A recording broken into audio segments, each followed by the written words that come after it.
I was a terrible husband. Ileana cooked every dinner like it was her last love letter. Creamy risotto, homemade tiramisu, her eyes lighting up when I closed mine in delight. Each bite pulled me back to Sundays with my grandmother. In Venice, she proposed beside a glowing canal with grandma's ring. I believed in that fairy tale until I learned every meal was a silent war. Ileana is lactose intolerant, and I never noticed. On our anniversary, Ileana made her signature fettuccine alfredo. I remember her smile as I took the first bite, creamy and rich. Later that night, I found her curled up in the bathroom. Pale and sweating, she brushed it off. Bad shrimp, she said. I believed her. Grandma used to say love is shown in little sacrifices. Ileana lived that. I never questioned the pattern, the hidden cost, but I should have.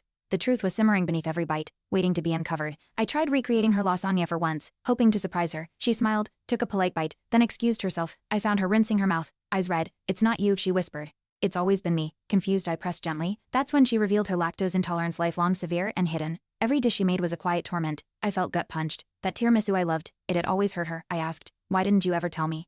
Ileana looked away, wiping her hands on a dish towel. Because you smiled like Grandma did, she said. I didn't want to ruin that. Her words sliced through me. I remembered every glowing compliment, every clean plate. My praise had unknowingly encouraged her suffering. I tried to hug her, but she winced another cramp. It wasn't love that blinded me, it was comfort, wrapped in creamy deception. A week later, I found her stashed lactose pills hidden behind the flour. Antacids buried under spices. It hit me every meal had a hidden cost. I sat on the kitchen floor, holding a tiramisu box she's planned for dessert. It wasn't just food, it was penance, devotion. I called Grandma's old voicemail, hearing her hum, that warmth, that memory, now mingled with guilt. Ileana didn't just feed me, she protected a memory I didn't realize was hurting her. That night, I cooked dairy-free eggplant parmesan for her. Ileana raised an eyebrow, amused. No butter, she teased. I shook my head. Heart pounding, no pain, I replied. As we ate, she reached for my hand. Thank you, she whispered. Guilt still twisted inside me. But her smile soothed it. Love wasn't just nostalgia or dishes from the past. It was learning, adapting, healing. That night, we started something new, me in the kitchen, her finally at peace after every bite. We replaced creamy pastas with tomato-rich stews and found joy in creating together. Dairy-free tiramisu became our inside joke.